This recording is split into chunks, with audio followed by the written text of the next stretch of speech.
이현주 민주당 복당했습니다. 이현주가 복당하고 어떤 말을 했는지가 사실 좀 궁금했는데 이런 얘기를 했어요. 안철수 현상에 들떴던 저는 새정치를 꿈꾸며 민주당을 탈당했다. 많은 당원들이 밤늦게까지 저를 말렸고 어떤 동료 의원님은 저를 붙잡고 밤새 설득했다. 광야에서 힘들 때마다 저는 그분들이 생각났다. 엇보려니 하면서도 자존심 때문에 차마 미안하단 말을 할 수 없었다. 방황하다 돌아온 지금 이젠 용기 내어 말할 수 있다. 제 생각이 짧았다. 절 기대하고 사랑해준 당원과 지지자들, 동료 의원들에게 항상 미안하다. 정치는 공공선의 실현을 위한 일. 양당 모두 깊숙이 경험해 보니 그래도 민주당의 부족하나마 공공선에 대한 의지, 인간에 대한 도리가 최소한 있었다.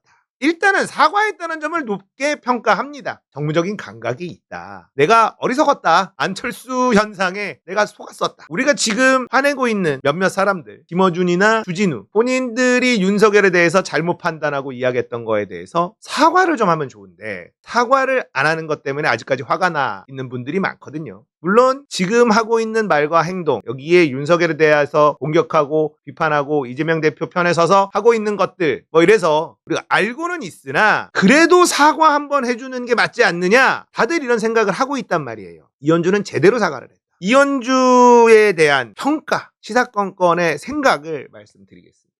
자, 이현주가 민주당을 탈당할 때 말이죠. 그 당시에 친문들, 이 사람들하고 엄청나게 각을 세우면서 못할 말들을 많이 했습니다. 심한 말도 많이 했고 국민의당에서도 공격수로 역할을 하면서 험한 말들을 정말 많이 했죠. 자, 그래서 지금 민주당의 친문 계열이라고 불리는 사람들은 이현주의 복당이 매우 불만이 많습니다. 그 당시에 진짜 내부 총질하면 이현주는 정말 심했어요. 제 개인적인 생각, 결론부터 말씀드리면 이현주의 복당은요, 이재명에겐 도움이 된다. 왜 그러냐? 이현주는 민주당에 지분이 없고 계파가 없습니다. 혼자 쓱 들어온 거예요. 그리고 본인이 분탕질한 과거의 역사가 남아있죠. 그러면 이현주 입장에서는요, 이재명 대표만이 살 길이에요. 이재명 대표 옆에서 이재명 대표와 같은 선상에서 말하지 않으면요, 본인이 민주당 내에서 설 자리가 없습니다. 왜냐하면 친문 계열이라고 하는 이 수박들은 이현주에 대해서 매우 불만이 많기 때문에 할 데가 없다는 거죠. 그러니까 이현주가 이재명을 인정하고 좋아하느냐 싫어하느냐 이 영역을 떠나서 이현주가 민주당 내에서 살려면 이재명 라인을 타는 수밖에는 없어요. 지금 상황이 그렇다는 겁니다. 저는 이현주를 100% 신뢰하진 않아요. 제가 계속 말씀드리지만 저는 현실주의자예요. 이기는 게 좋아. 근데 이현주의 지금 민주당 내에서 상황은 이재명과 함께 가는 것 말고는 설 자리가 없을 수밖에 없어요.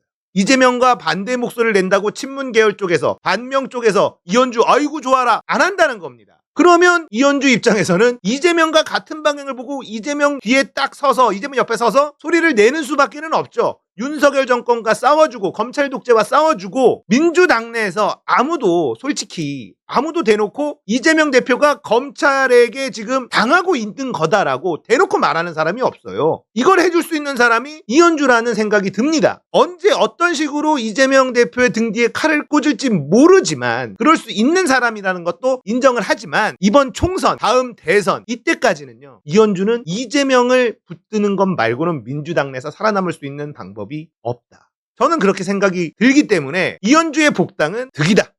개인적으로 이런 생각이 듭니다. 이재명 대표가 민주당 내에서 지금 얼마나 외롭습니까? 결국 우리가 좋아하는 정치인들 있잖아요. 추미애, 송영길 이런 사람들이 당 대표까지도 하고 선수도 많아. 근데 대파가 없으니까 어떻게 됩니까? 민주당 내에서 힘이 하나도 없어요. 개파는 필요합니다. 개파 정치하면 안 된다? 아니요. 현실적으로 개파가 필요합니다. 그게 힘이 되고 그 힘이 좋은 쪽으로 활용이 될 때는 나라 발전에 도움이 될 거예요. 이재명 대표도 개파를 만들어야 됩니다.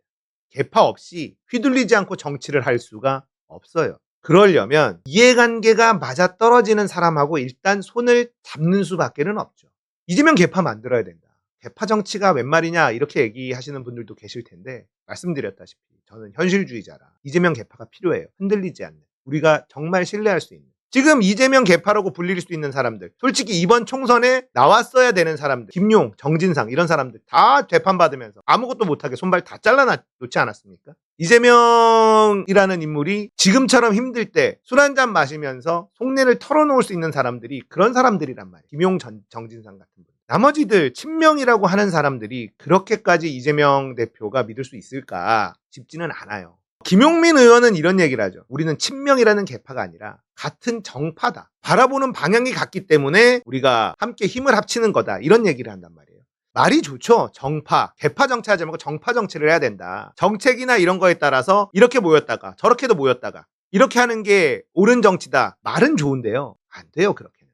저는 이재명 계파가 반드시 필요한데 이현주 같은 전투력이 센 사람이 이재명 계파의 일원이 돼준다면 저는 큰 힘이 될 수 있다. 이렇게 생각한단 말이에요. 두고 봐야 되겠지만 지금 당장의 상황으로는 이현주는 이재명 말고는 방법이 없어. 이재명과 함께 가는 것 말고는 방법이 없습니다. 친명으로 민주당 내에서 살아가는 것 외에는 방법이 없다. 그러니까 이현주의 복당은 우리에게 득이 된다. 제 분석은 그렇습니다. 이렇게 복당이 좀 늦어졌잖아요. 이현주의 복당이 왜 지금 결정이 됐을까? 그러면 이제 출마를 한다는 건데 여기서 이현주 전 의원에게 정말 조언을 하나 하면 부산에 가능성 있는 곳에 공천받는 거예요. 양기대랑 싸워주는 것도 방법이기는 한데 광명이잖아요. 양기대도 누군가 좀 잡아주긴 해야 되는데 광명 쪽에 민심이 이현주에게 그렇게 좋은 편은 아닌 걸로 알고 있어서 제일 좋은 건 저는 부산이라고 생각합니다. 왜냐면 이재명 대표가 충청과 부산에 지금 공을 들이고 있단 말이에요. 이현주가 부산에 공천받는 걸 받아들인다면 친문이라는 것들, 수박들의 반대의 명분도 사라지게 된다. 저는 그런 생각을 하거든요. 정무적인 판단을 잘 해주기를 바랍니다. 이현주는 잘 싸우니까요. 우리 편일 땐 든든할 겁니다. 100% 믿지는 않아요. 한번 배신한 사람은 또 배신할 수 있기 때문에. 근데 그만큼 또 고생을 해서 이번에는 쉽게 배신하지는 않을 거라는 생각을 하고 이현주는 부산이 딱이다. 지금 전현희 전 위원장도 종로에서 지금 고전하고 있단 말이에요. 전현희도 부산 가는 게 맞거든요. 명분을 찾아야지. 정치 크게 가야지. 이현주의 민주당 복당 개인적으로 환영하고 어쨌든 들어오기로 결정을 했으니 민주당 지지자들이 뭘 원하는지 눈치 빠르게 잘 캐치한 다음에 이재명 대표에게 힘이 되는 쪽으로 열심히 하면 엄청난 지지를 받을 수 있을 겁니다. 그리고 당에서 어느 지역을 주든 토달지 말고 잘 받아서 지역구 출마해서 승리할 수 있도록 열심히 하면 좋겠다. 개인적으로 이런 생각을 합니다.